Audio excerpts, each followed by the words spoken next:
Cuando los perros aullaban sin razón aparente en la antigua Grecia, nadie lo consideraba casualidad.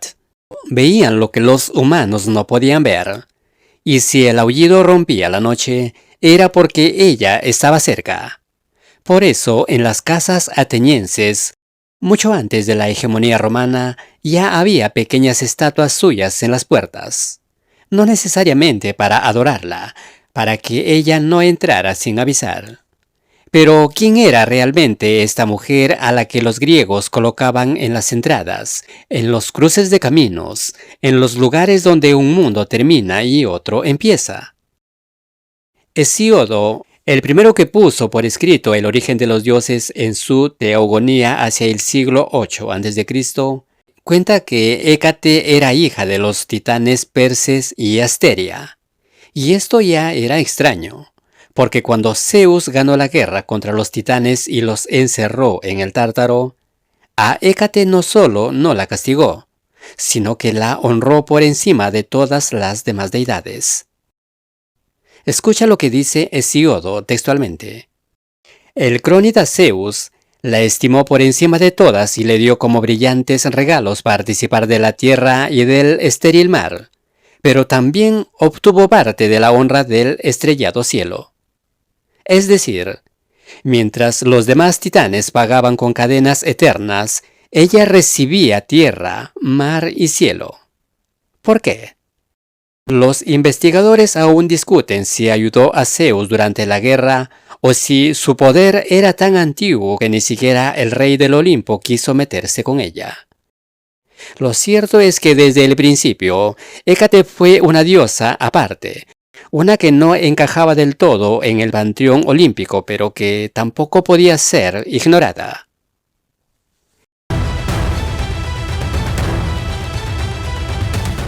El primer mito importante donde aparece Hécate es también uno de los más desgarradores de la mitología griega.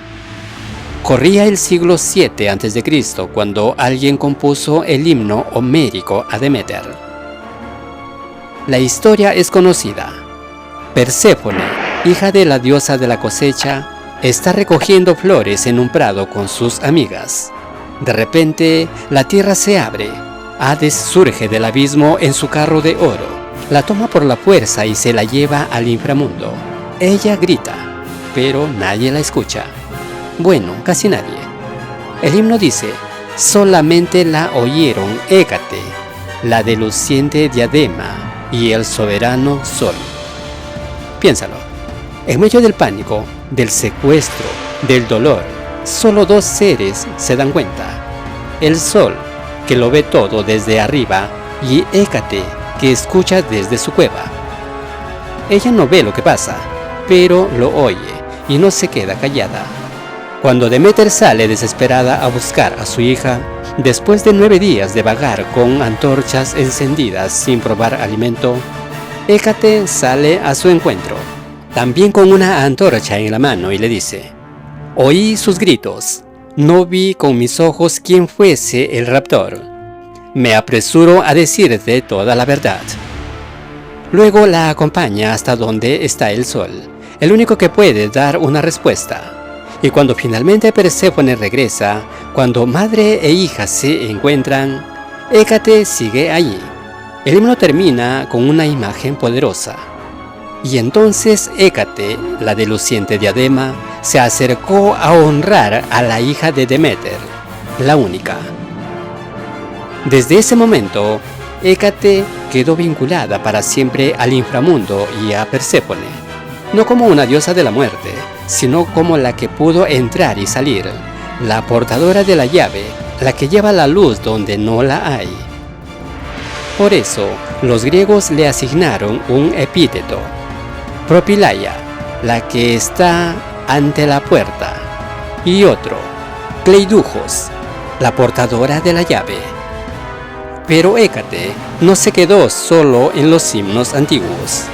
Con el paso de los siglos, su figura fue transformándose. En el siglo I a.C., el historiador Diodoro Sículo escribió una versión mucho más oscura. Según él, Hécate era hija de Perses, rey de la Táurica, una región al norte del Mar Negro famosa por su barbarie. Y esa Hécate no era una diosa benévola, dice Diodoro. Superaba a su padre en osadía y desprecio por las leyes. Era amante de la caza y, cuando no tenía éxito, asaeteaba a los hombres en vez de disparar a las fieras. También contaba que descubrió el acónito, una planta venenosa mortal, y probaba venenos mezclándolo en la comida que daba a los extranjeros. Con esa experiencia, eliminó a su propio padre con una pócima, heredó el trono y construyó un templo a Artemisa donde ordenaba sacrificar a todo extranjero que llegara. Luego se casó con su tío Éetes, rey de la Cólquide, y tuvo 2 hijas, Circe y Medea, y un hijo, Egialeo, que no pasó a la historia. Allí está el origen de la familia de hechiceras más famosas de la mitología, aunque esta versión es tardía y secundaria dentro del conjunto de tradiciones griegas. Hécate, según este relato, sería la madre, Circe la que convertía hombres en cerdos, Medea la que ayudó a Jasón a conseguir el vellocino de oro y luego eliminó a sus propios hijos, todas vinculadas por la sangre. Diodoro añade: Circe también se dedicó a la creación de toda clase de drogas y descubrió en las raíces todo tipo de propiedades y poderes increíbles. Respecto a un gran número de drogas, fue instruida por su madre Hécate. Así que cuando en las Argonáuticas de Apolonio de Rodas del siglo III a.C., Medea invoca a Hécate para ayudar a Jasón, está llamando a la diosa a la que sirve y de quien proviene su conocimiento ritual. El ritual que Medea le indicó realizar a Jasón para ganarse el favor de Hécate era específico: bañarse a medianoche en un río, vestir ropas oscuras, cavar un pozo, ofrecer miel y sangre de oveja quemándola en una pira y retirarse sin mirar atrás. Todo lo que caracteriza a un rito tónico, de aquellos que se hacen para comunicarse con el inframundo. Pero hay algo más. Hécate no siempre fue representada como una mujer sola. A finales del siglo V a.C., el escultor Alcámenes, uno de los más famosos de Atenas, creó la primera imagen triple de Hécate. Eran 3 mujeres, espalda contra espalda, alrededor de una columna, mirando en 3 direcciones diferentes. Pausanias, el viajero del siglo II después de Cristo, lo menciona en sus escritos. ¿Por qué 3? Los antiguos lo explicaban así. Cornuto, un filósofo estoico del siglo I, dice: a Hécate se le representa con triple figura porque la luna cumple 3 fases fundamentales: creciente, llena y menguante. A partir de este hecho, fue también invocada como la de los 3 caminos y se la consideró guardiana de las encrucijadas. Las encrucijadas, los lugares donde 3 caminos se encuentran, eran espacios sagrados para ella. Allí se dejaban ofrendas, huevos, miel, dientes de ajo, a veces perros. Se han encontrado pequeñas estatuas llamadas Hecatea en esos puntos, con 3 caras mirando a los 3 caminos para que ningún viajero quedara sin protección. En los papiros mágicos de épocas posteriores, su imagen se volvió todavía más compleja.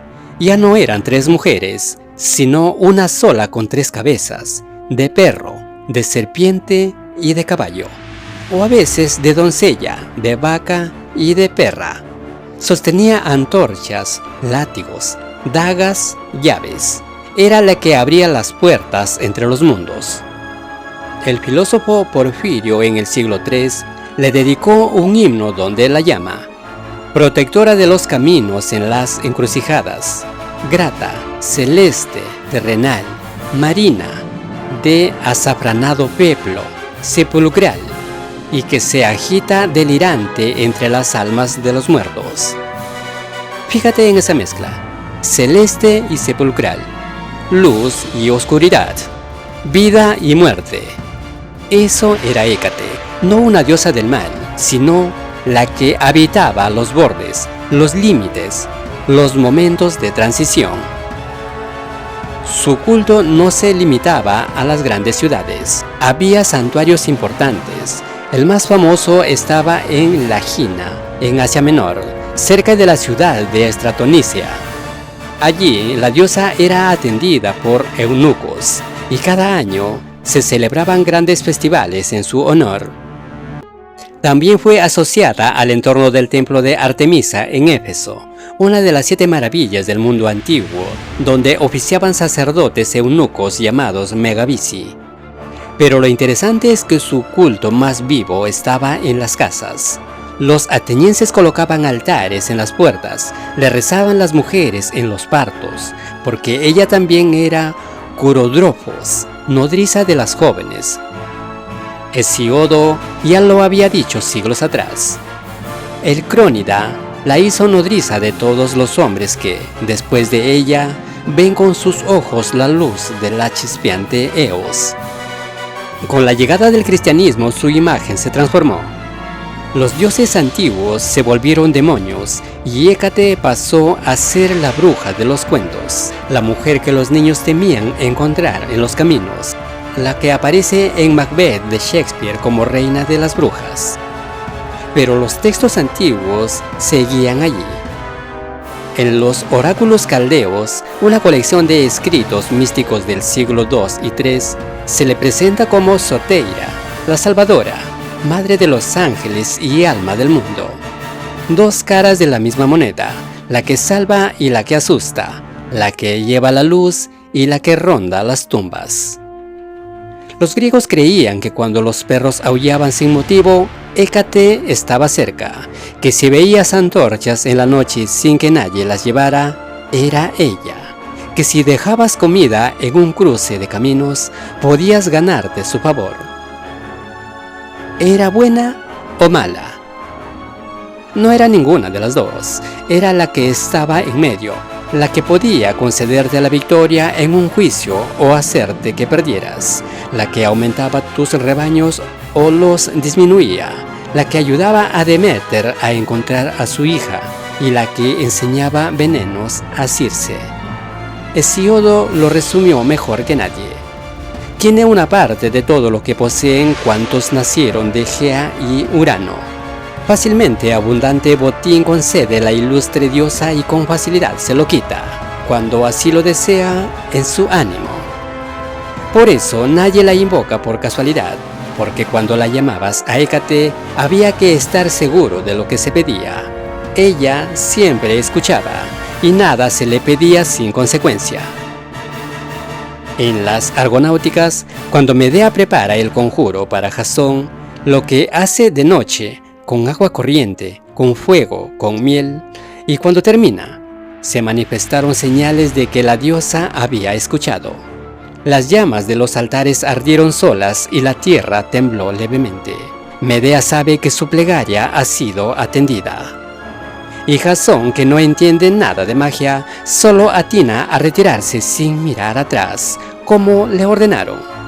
Así se hacía siempre.